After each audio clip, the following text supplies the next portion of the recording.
एक सोसाइटी है, चाहे वो कोई भी है, चाहे हमारी है, चाहे कोई भी है, उसकी जो बेसिक फाउंडेशन है दैट इज एजुकेशन। हाँ, क्या आपने कुछ ऐसा ऑब्जर्व किया जो आज से हजारों साल पहले हम लोग सही कर रहे थे भारत में और आज वहां पर कुछ गड़बड़ हो रही है? Can we talk about that? Because यहाँ पर जो बहुत सारे लोग बैठे हैं वो इसी एज ग्रुप में है, around 18, 19, 20 years. I think it's going to be very relevant अगर हम उसके बारे में जी जी आप कुछ बात कर सके। जी। आज का जो एजुकेशन सिस्टम वो actually 19th century British colonial education system है, उसी को हम आज चला रहे हैं। आज हम कंप्यूटर साइंस पढ़ाएंगे, एमबीए देंगे, ऐसी डिग्रीज देंगे, लेकिन सिस्टम वही है, पद्धति वही है, पढ़ाने का तरीका वही है।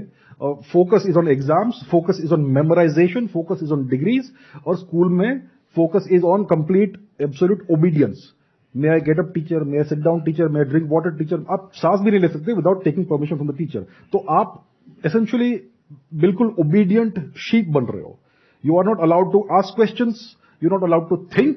और इससे क्या हो रहा है कि हमारे जो बच्चे हैं ये सीखते नहीं है कि first of all how to think and secondly how to learn.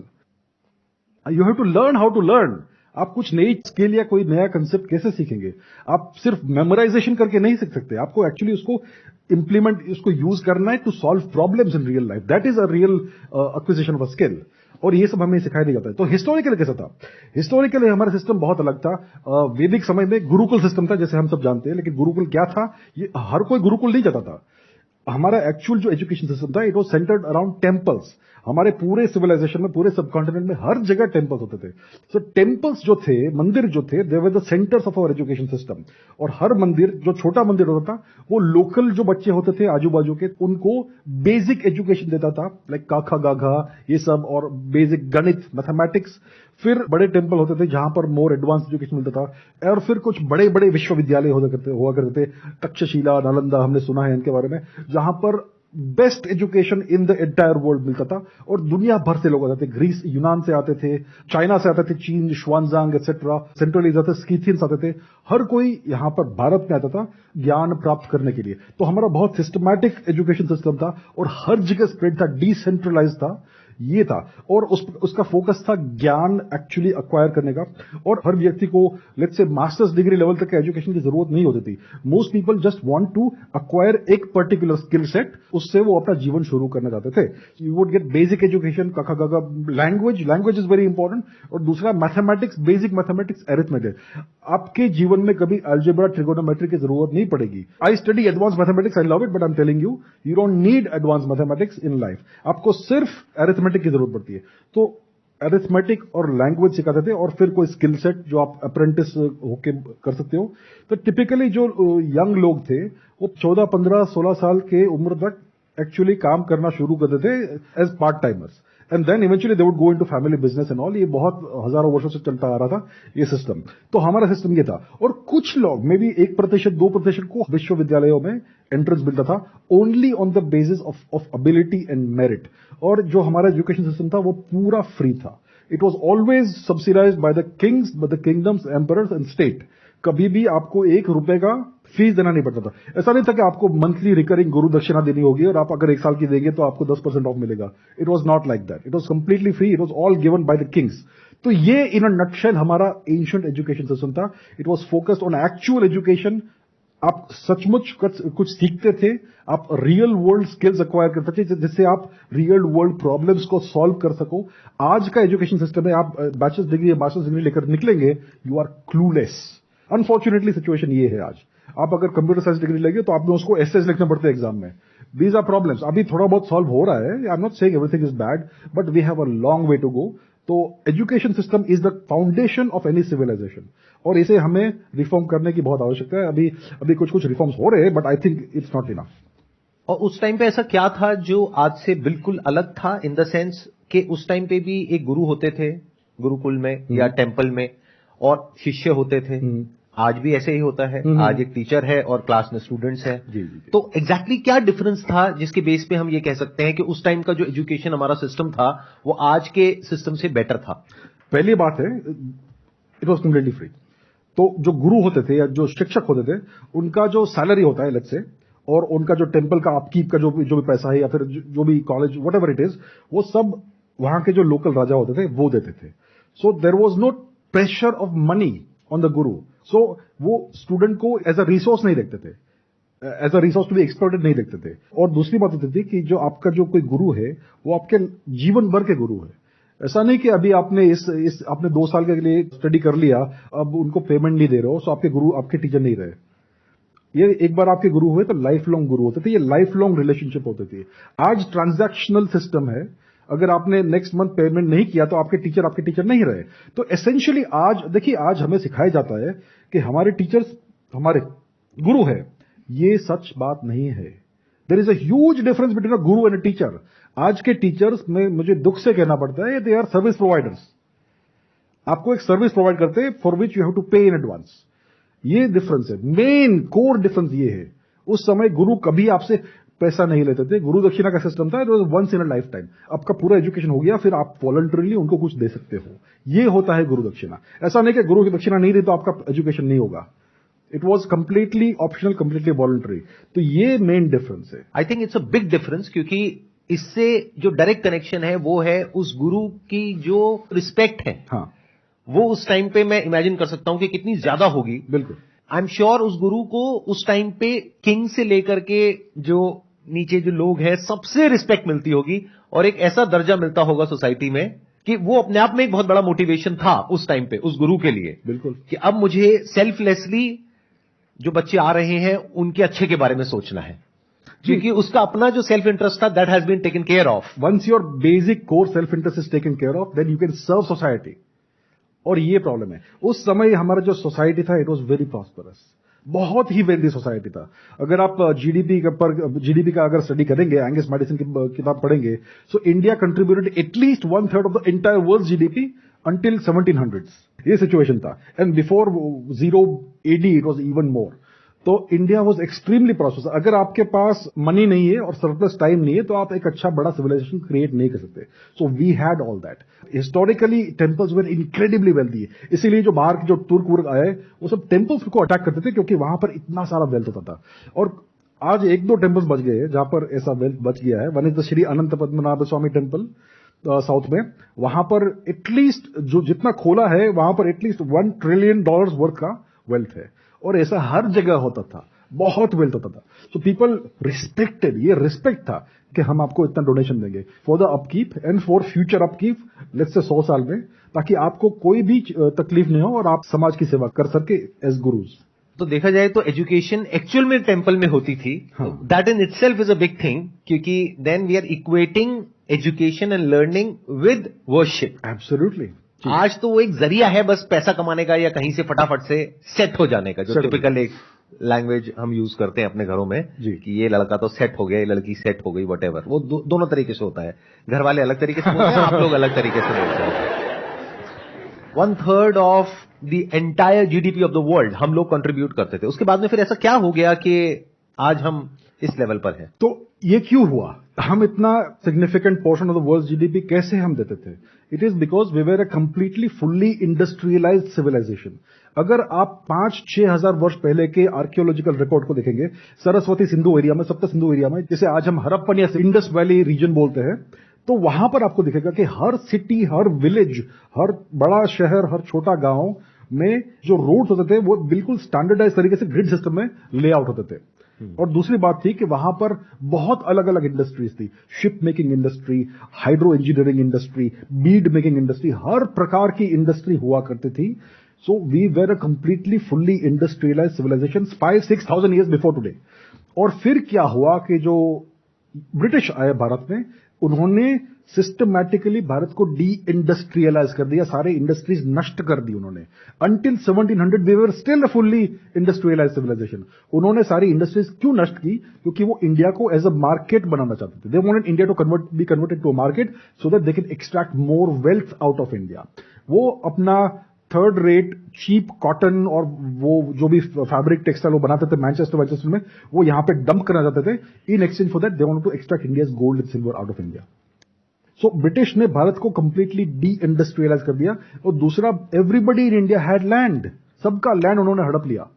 तो ये एक्चुअली तुर्कों ने शुरू किया, मुगल्स ने, और फिर ब्रिटिश ने उसको सिस्टमैटिकली और टू द नेक्स्ट लेवल ले गए। इसलिए भारत का जीडीपी टूट गया। व्हेन द ब्रिटिश केम, जब उनका जो क्या बोलते हैं ब्रिटिश राज शुरू होता है 18th सेंचुरी के आसपास, तब भारत का GDP about 25% of the world था उस समय, 1700s 1800s की बात है, और जब वो निकले यहां से तो 2% से कम था। कहां गया सब? दे टुक इट। ये बात है, दैट्स व्हाट हैपेंड। आपके मैंने कुछ वीडियोस देखे हैं, उसमें कमेंट्स ये रहते हैं कि आपके जो ओपिनियन है वो ट्रेडिशनल हिस्ट्री से डिफर करते हैं और फैक्ट्स नहीं होते हैं बट ओपिनियन है। तो अगर लेट्स हम ये सपोज करते हैं कि अभी तक जो हमें पढ़ाया गया था वो हिस्ट्री अगर गलत है, तो it's been around 70 years since independence, तो हमारी तो एक जनरेशन ने एक हिस्ट्री पढ़ लिया। अब अगर हम ये कहते हैं कि हिस्ट्री अलग थी, तो अब तो उस चीज को हम अगर मान लिया जाए कि 70 साल में हमारे पेरेंट्स ने जो हिस्ट्री पढ़ा, तो हम उसको अब कैसे गलत मान लें? ये बहुत अच्छा प्रश्न पूछा इन्होंने। What is the difference between a fact and an opinion? Do we know how to think? Do we know how to learn? किसी को हम एजुकेशन सिस्टम में पढ़ाते नहीं है how to find the difference between somebody's opinion and an actual fact. और दूसरा, how to do critical thinking. आप ये कैसे समझोगे? Let me explain what is the difference between a fact and an opinion. आज अगर आप टेक्स्ट बुक पढ़ते हो हिस्ट्री की, किसी ने भी लिखी है लेट्स से, आपको कैसे मालूम पड़ेगा कि ये फैक्ट से ओपिनियन से? अगर फैक्ट है, they will give actual primary resources कि मैं ये कह रही हूं या कह रहा हूं, मैं ये चैप्टर लिखा है, it is based on these sources, and then you can go and verify those sources. That is how you know it's a fact. अगर कोई बिना रेफरेंसेज का हिस्ट्री बुक लिखता है, दैट इज कंप्लीट ओपिनियन। और हमें इतना भी सिखाया नहीं जाता कि how to fact check something. आजकल कुछ ऑफिशियल प्रोफेशनल फैक्ट चेकर्स है सोशल मीडिया पे, जिनका जो कहना है वो सब फैक्ट है। हाउ डू वी नो भाई? We have to learn the ability, we have to acquire the ability to do our own fact checking. It is not that difficult, लेकिन किसी को सिखाया नहीं जाता है। So you have to look for sources and references. अगर let's say Mrs. XYZ ने ये कहा, ये लिखा है एक टेक्स्ट बुक में, तो you need to know how to fact check what is written there. You are right कि कुछ कमेंट्स आते हैं कि मैं जो कह रहा हूं it is completely against whatever is traditional history. भाई ट्रेडिशनल हिस्ट्री को आप फैक्ट चेक कर लीजिए। Please do your fact checking कि इन्होंने ये क्लेम किया है, वो क्लेम किया है, उसका बेसिस क्या है उसके क्लेम का। Problem is we don't have the ability, हमारे बच्चों में एबिलिटी है ही नहीं to do fact checking. So they are completely confuse and clueless कि किसकी बात सही माने। You have to invest some time in learning how to do your own fact checking. It is not that difficult. आपको Google search करना सबसे पहले सीखना है अच्छे से, और दूसरा you to go deep in to sources. आपको रैबिट होल में कैसे डीप जाना है वो समझना है। It is not that hard to do fact checking. Then you will not have to wonder कि भाई ये सच बोल रहा है या वो सच बोल रही है, क्या सच है।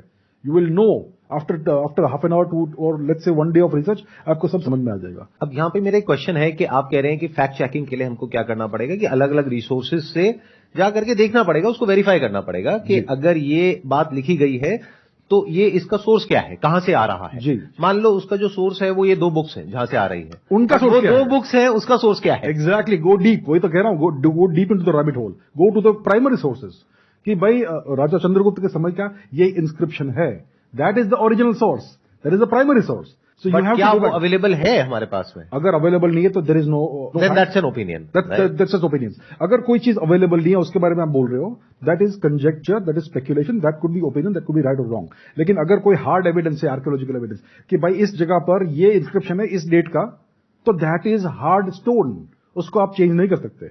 और दूसरी बात है कि कुछ जगह पर primary sources are literary evidence कि उस समय के लेट्स से किसी हिस्टोरियन ने लिखा है कि ये हुआ, दैट इज हार्ड एविडेंस। या फिर आर्कियोलॉजिकल एविडेंस कि भाई ये लोग कहते हैं कि सरस्वती नदी नहीं थी, आज आपको सैटेलाइट इमेज दिखेगी, आज आपको बहुत सारे नेचर पेपर्स मिलेंगे, ये सब प्राइमरी एविडेंस है। So we have to look for the primary sources and hard scientific and incontrovertible evidence. उसके बेसिस के ऊपर आपको अपने ओपिनियंस बेस करने हैं, not on the basis of somebody's words and pronouncements. तो आपको ये एबिलिटी अक्वायर करनी है, how to do the fact checking and go deep into it to the very source. मेरा क्वेश्चन आपसे है कि जैसे आपने बोला कि पहले के जमाने में गुरुकुल सिस्टम था, बट सर उस गुरुकुल सिस्टम में certain section of society was not allowed to enter. How do you know? Sir मतलब सर्टेन सेक्शन जैसे कि some lower caste. How do you know this? आप ये क्लेम कर रही हो, how do, what is the basis of the claim? Primary source क्या है? सर जैसे हमने देखा है कि एक सेक्शन है सोसाइटी का जो आज तक एजुकेशन की फील्ड में आज तक उसको मतलब वो एक सेक्शन से पीछे है। जैसे कि आप देखेंगे एक सर्टेन कैटेगरी की कट ऑफ जनरल से लो ही जाती है। उसका रीजन ये है कि उन्हें मतलब पहले से ही उस फील्ड एजुकेशन की फील्ड में आगे नहीं बढ़ने दिया गया। ये आपको कैसे मालूम कि पहले से ऐसा है?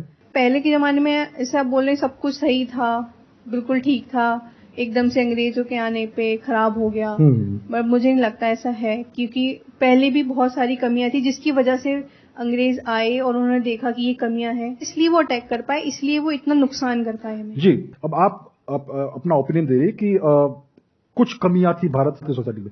आप मुझे कोई भी सोसाइटी किसी भी समय की दिखाओ जहां पे कोई कमी नहीं है, लेकिन हम अपना ही देखते कि हमारे में ये इंफीरियोरिटी कॉम्प्लेक्स बहुत डीप रूटेड है और ये एजुकेशन सिस्टम चाहता है कि हम में सारी कमियां हैं दुनिया भर की।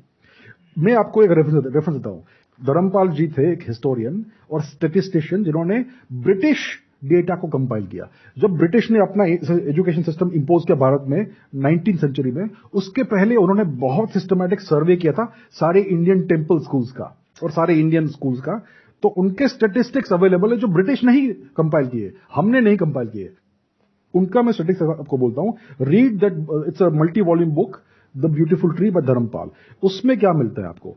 Boys and girls equally got education in all the Indian schools. The medium of education was Sanskrit. हमारा संस्कृत मीडियम में एजुकेशन होता था पूरे भारत भर में, उसको खत्म कर दिया उन्होंने। They cut us off from our civilisational language. दूसरी बात, every single so called caste, आज उन्होंने ब्रिटिश ने 4 कैटेगरीज बना दी कास्ट की। हमारे में तो जाति वर्ण का सिस्टम था, बहुत सारी जातियां थी, बहुत सारे वर्ण थे, उन्होंने उसको 4 में डिवाइड कर दिया और उसको ऑफिशियल कर दिया। तो every single so called caste, उसके बच्चों को एजुकेशन मिलता था। वो ये ब्रिटिश ही डेटा है, हमने नहीं इन्वेंट किया वो data, this is British data. So if you look at the actual facts, I would encourage you to read the beautiful tree by Dharampal ji. उसको पढ़िए, आप स्वयं देखिए क्या एक्चुअल फैक्ट्स थे। मुझे पता नहीं किसने क्या कहा, किस पॉलिटिशियन ने कौन सा भाषण दिया और क्या लिखा उन्होंने, आई डोंट नो। मैंने सबके सारे पॉलिटिशियंस के लाइफ स्टोरीज नहीं पढ़े, but I can assure you, if you look at the primary evidence जो ब्रिटिश स्टैटिस्टिक्स और डेटा के ऊपर बेस्ड है, ये सारी चीजें उड़ जाती है। Boys and girls equally got the education, there are more girls than boys, more girls than boys, and so-called low caste had actually more representation in the education system than so-called high caste. ये सारी myths बनाई गई है जिससे हम ऐसा सोचते हैं कि हमारा कल्चर और हमारा सिविलाइजेशन बैकवर्ड है और ये गोरी चमड़ी वाले हमारा उद्धार करने यहाँ पे आए। So it's a very good question you have raised, please read that book, आप स्वयं देख लीजिए उसमें क्या लिखा है। ये जो पॉइंट इन्होंने रेज किया जी, कि भाई इस तरह की क्लासेस होती थी सोसाइटी में आज से हजारों साल पहले, ये इनका ओपिनियन है, इनके पास में अभी कोई फैक्ट नहीं है। You don't have a fact for that, right? तो अभी आपने बताया कि ये एक बुक है धर्मपाल जी की जिससे कि हम वेरीफाई कर सकते हैं। Are there any other sources या एनी अदर आर्कियोलॉजिकल स्टडीज या रिसर्च जिसके बेस पे हम ये कह सकें कि इस तरह से कोई भी डिस्क्रिमिनेशन नहीं था आज से हजारों साल पहले? प्रॉब्लम बताया क्या है कि हमारे पास यूनिवर्सिटीज थी, उसमें लाइब्रेरीज थी, उन सबको नष्ट कर दिया गया, उन सबको जला दिया गया। तो हमारे पास आज बहुत कम पुराना एविडेंस है, रिटन एविडेंस, सब कुछ जला दिया। नालंदा को जलाया उन्होंने, कुछ महीने तक वो लाइब्रेरी जली थी। सोचिए कितने हिस्टोरिकल रिकॉर्ड्स जल गए। सो अनफॉर्चुनेटली क्या हुआ, they destroyed all over written history, most of our written history. और फिर वो यहां पे आए ब्रिटिश, उन्होंने कहा कि आप तो भाई ओरल हिस्ट्री रखते हो, आप तो कुछ लिखते ही नहीं हो, you have no sense of history, so we will write your history. उन्होंने अपने पर्सपेक्टिव से हिस्ट्री लिख दी हमारी, और उसको आज भी हम पढ़ाते हैं, जिसमें उन्होंने अपने आप को ग्लोरीफाई किया। एग्जैक्टली। देखिए, अगर आपको किसी कंट्री को इन्वेड करना है, कॉन्कर करना है और उसको डिस्ट्रॉय करना है, तो आपको उसका जस्टिफिकेशन तो देना पड़ेगा कि ये बहुत बुरे थे, इसलिए हम आए और हमने उनका उद्धार किया। तो उन्होंने इस प्रकार से हिस्ट्री लिखी है हमारी, और ये बात है। So that is why we are so deeply mentally colonised. हमने इतना इंफीरियरिटी कॉम्प्लेक्स है कि हम बहुत बुरे थे। हमारे टीचर हमें ये सिखाते हैं, हमारी टेक्स्ट बुक हमें ये सिखाती है। तो इनका प्रश्न बहुत लॉजिकल है उस पर्सपेक्टिव से, because this is what we are taught, क्योंकि this is what is written in the books. Exactly, right. Obviously we will feel this way, and those books are compiled by the Britishers for their own British books, own agenda. Right, exactly. क्योंकि जब तक वो किसी की सोच को capture नहीं करेंगे तब तक लोगों को कैप्चर नहीं कर सकते। जब मास्टर चला गया, लेकिन उसका गुलाम अभी भी उसको अपने आप को विप कर रहा है, मास्टर का जॉब हो गया।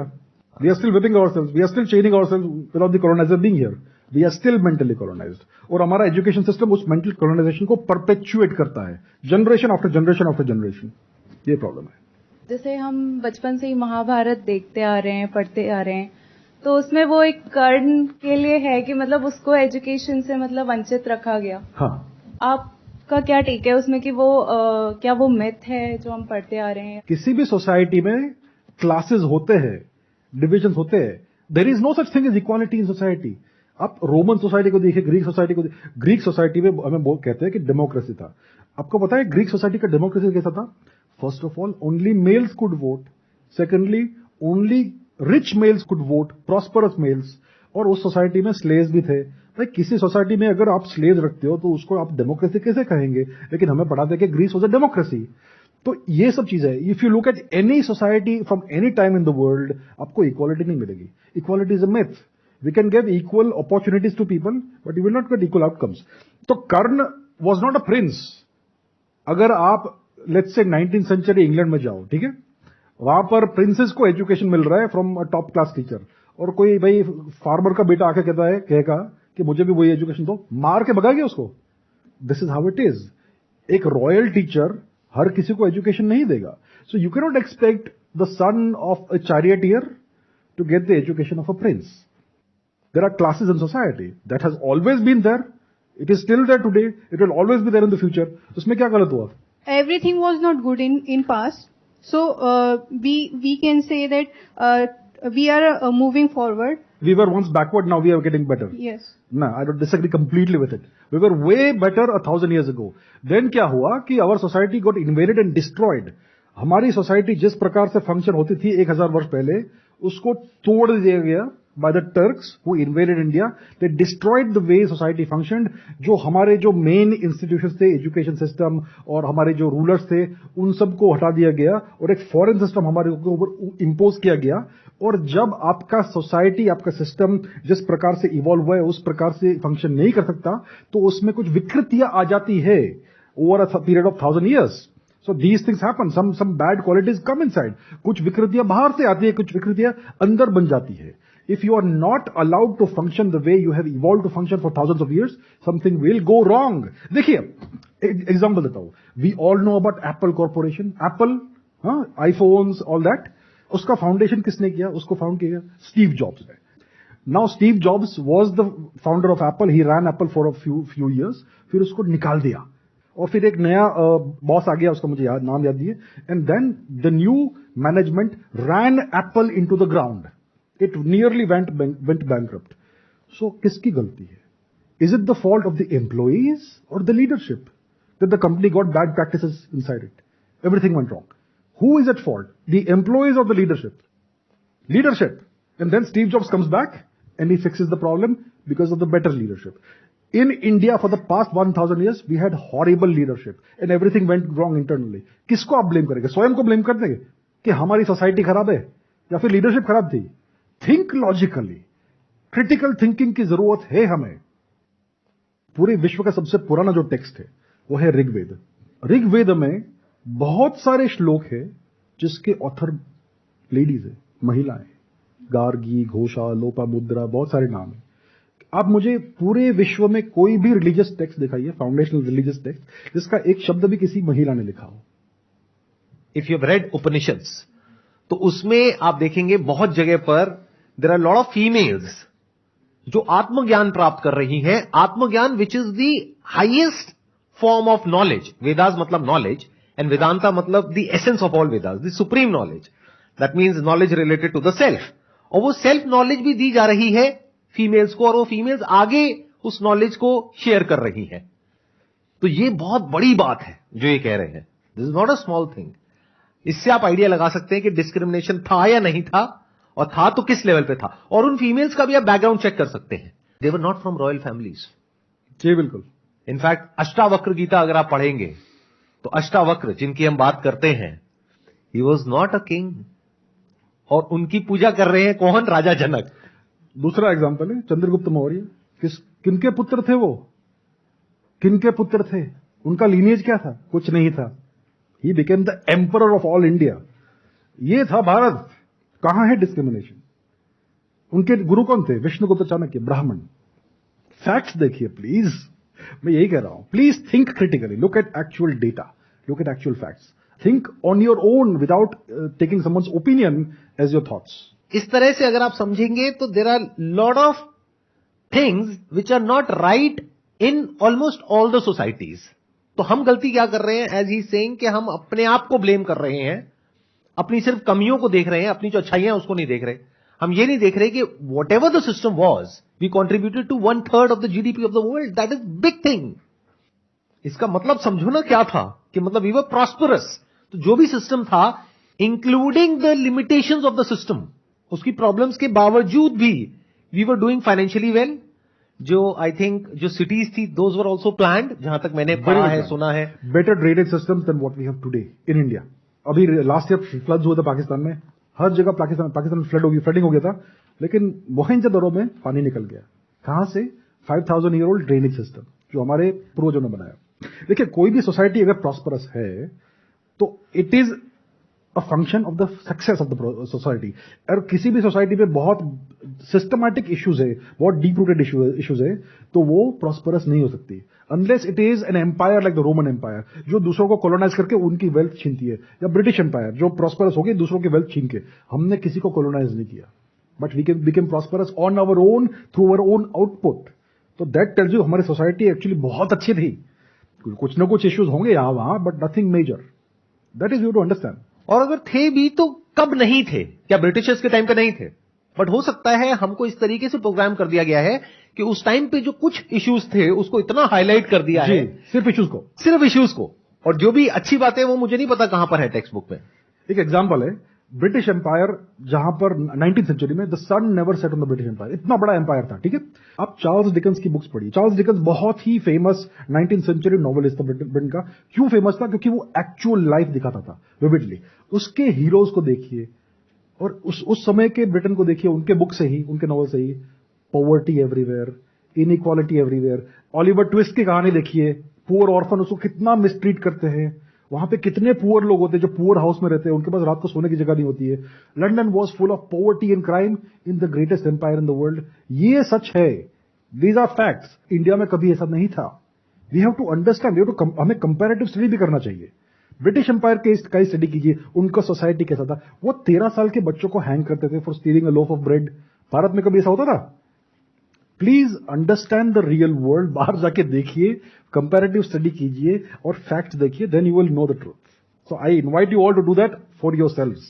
किसी का ओपिनियन को मत स्वीकार कीजिए, खुद से रिसर्च कीजिए, खुद से क्रिटिकल थिंकिंग कीजिए.